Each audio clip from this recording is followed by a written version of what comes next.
أعزائي تلاميذ السنة الثانية علوم رياضية، لازلنا مع درس l'arithmétique dans Z. Aujourd'hui, on va parler du reste de ce qu'on a dans le programme des nombres premiers. Alors, une proposition.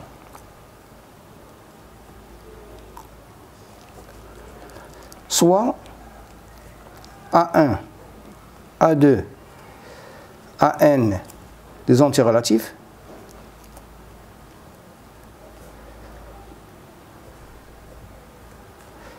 et P un nombre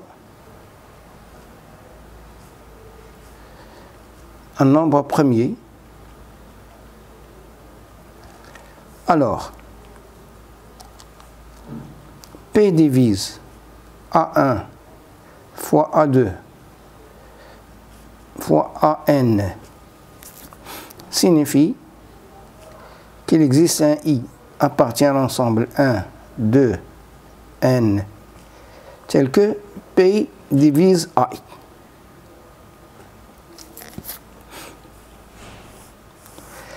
Je vais faire la démonstration. Alors, cette proposition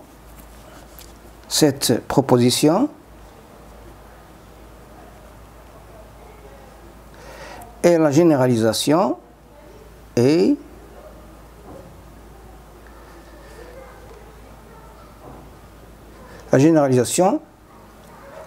de ce qu'on a vu déjà de la proposition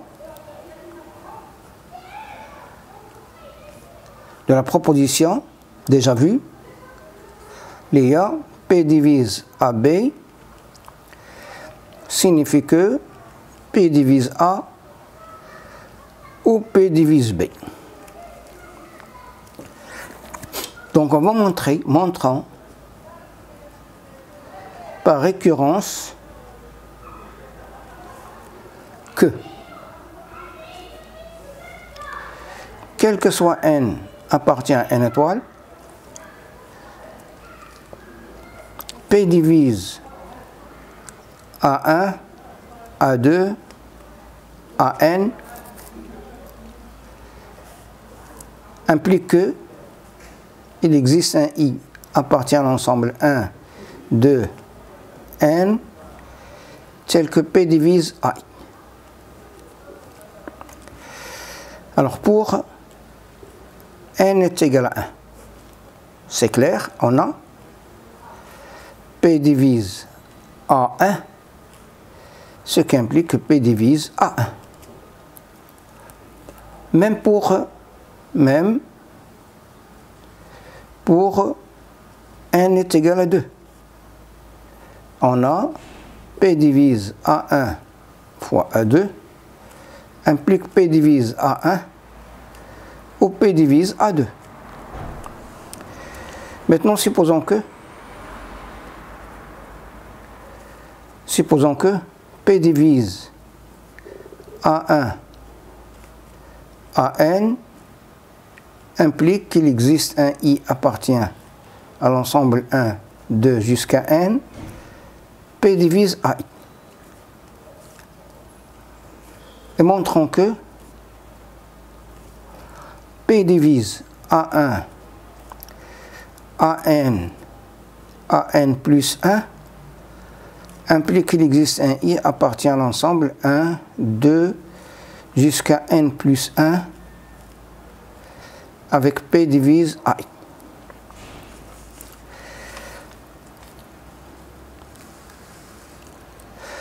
Alors on a P divise A1 fois A2 fois AN fois AN plus 1, je vais considérer comme un seul nombre, implique que il existe un I appartient à l'ensemble 1, 2 jusqu'à N, P divise AI ou P divise AN plus 1. Ce qui implique qu'il existe un I appartient à l'ensemble 1, 2, jusqu'à N, N plus 1, P divise AI. Tout le résultat.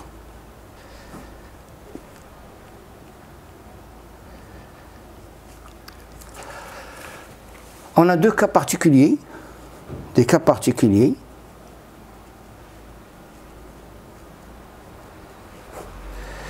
Premier cas particulier, si A1 est égal à A2 est égal à AN est égal à A.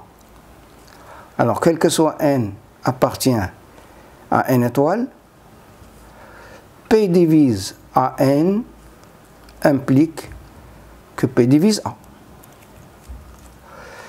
On a deuxième remarque, deuxième cas particulier. Si A1, A2, AN sont des nombres premiers, alors soit des nombres premiers, alors P divise A1 fois A2 fois AN implique qu'il existe un I appartient à 1 jusqu'à N tel que P est égal à AI. En effet, car P divise A1 à N implique qu'il existe un I appartient à l'ensemble 1, 2 jusqu'à N tel que P divise AI, ce qui implique que P divise 1 ou P, c'est-à-dire ce qui implique que P est égal à 1 ou P est égal à AI.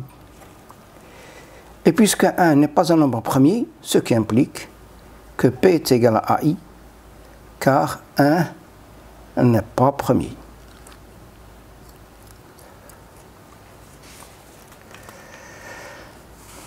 Je passe à ce qu'on appelle le petit théorème de Fermat. Le petit théorème de Fermat. Alors le petit théorème de Fermat, soit P un nombre premier, on a, quel que soit A appartient à Z, on a A à la puissance P est congru à A modulo P. Si P a son premier entre eux, alors A à la puissance P moins 1 est congru à 1 modulo P. Je vais faire la démonstration de ce théorème de Fermat. Avant de faire cette démonstration, on a besoin de ce lemme-là, lemme. Alors, soit P un nombre premier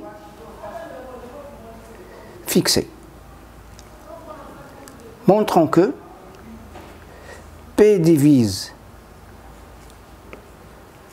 C de K de P à K, avec K appartient 0, 1 jusqu'à P-1. Alors, on a combinaison de P à K, C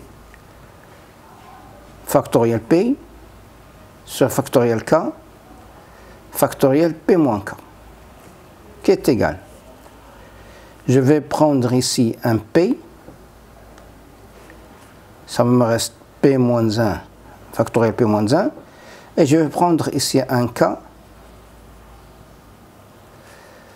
il me reste ici factoriel K moins 1.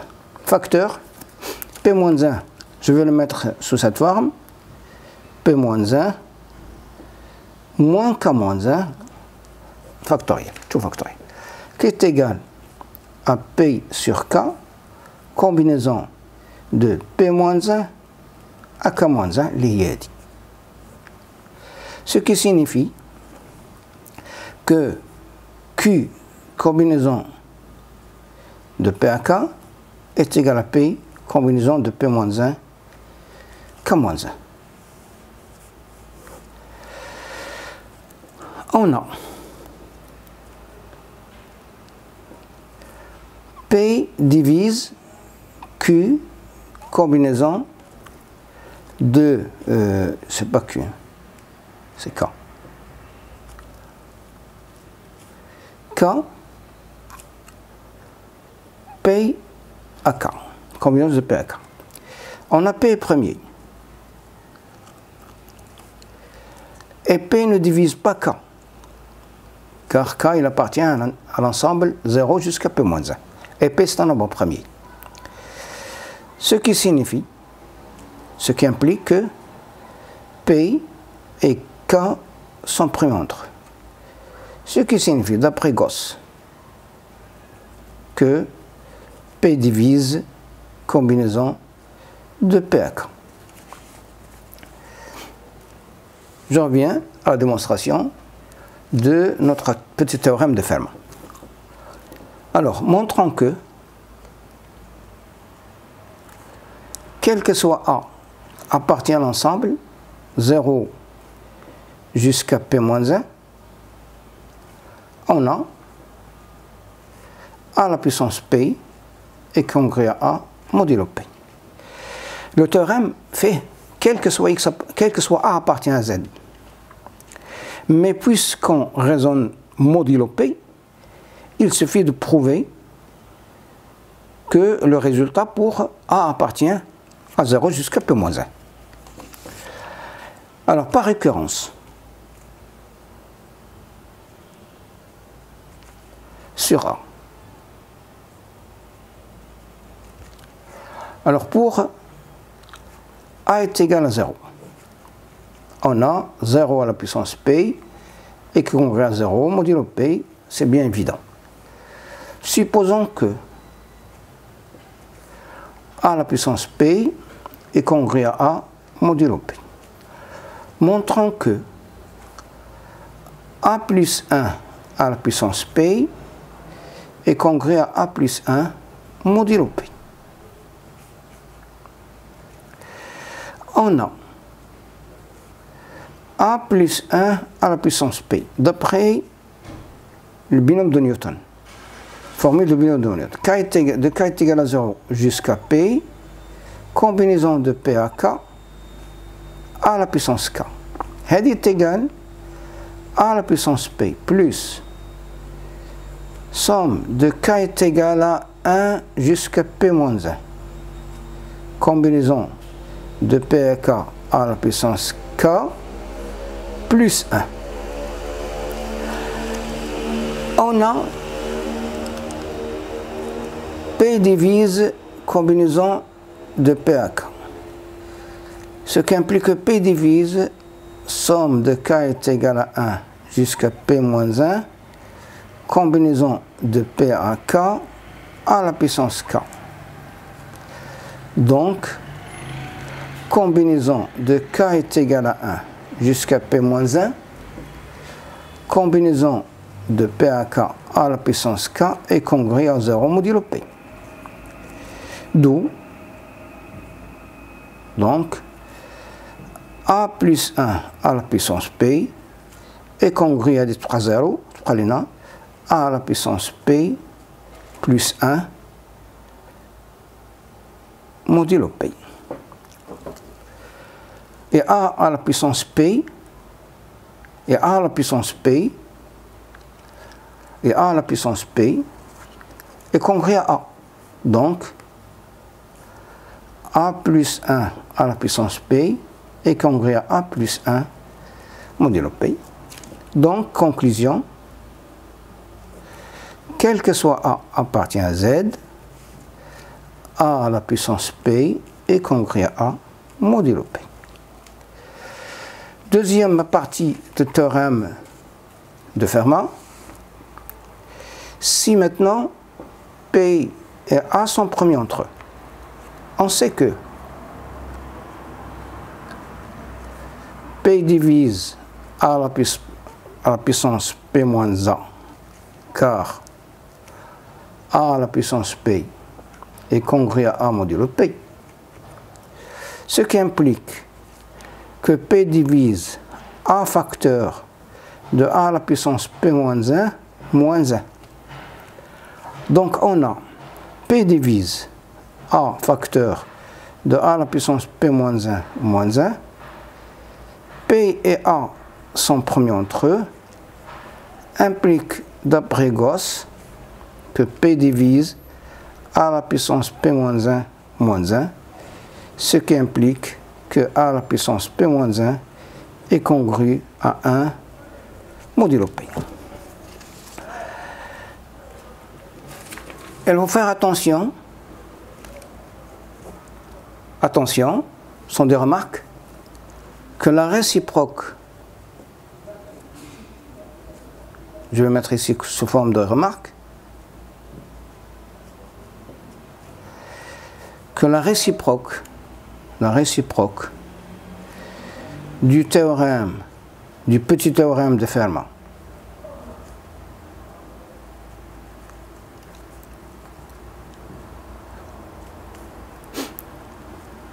n'est pas toujours vrai.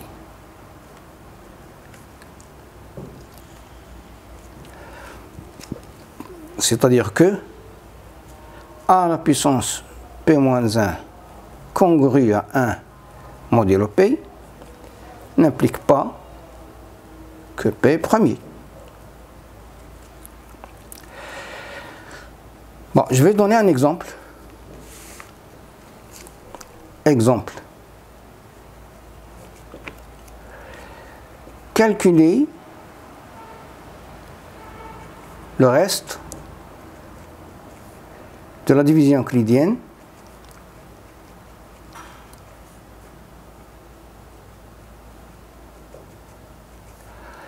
de 2018 puissance 2011 par 11.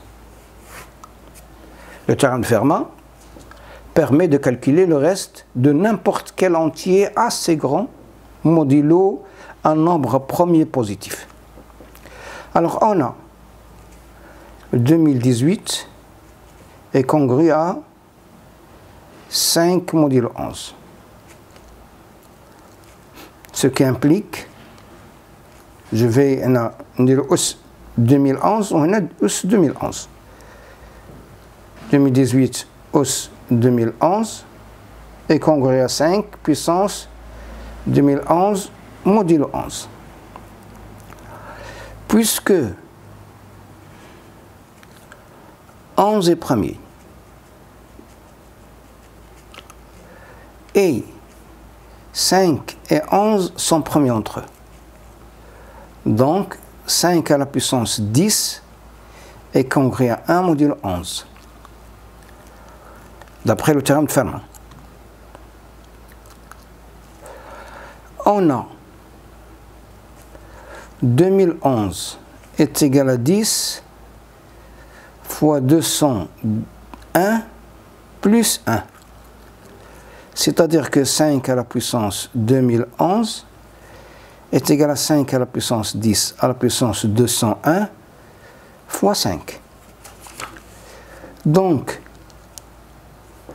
5 à la puissance 2011 est congru à, Hadi est congru à 0, congru à 1. Donc il est congru à 5 modulo 11. D'où le résultat. Donc 2018 puissance 2011 est congru à 5 modulo 11. Merci et à la prochaine vidéo.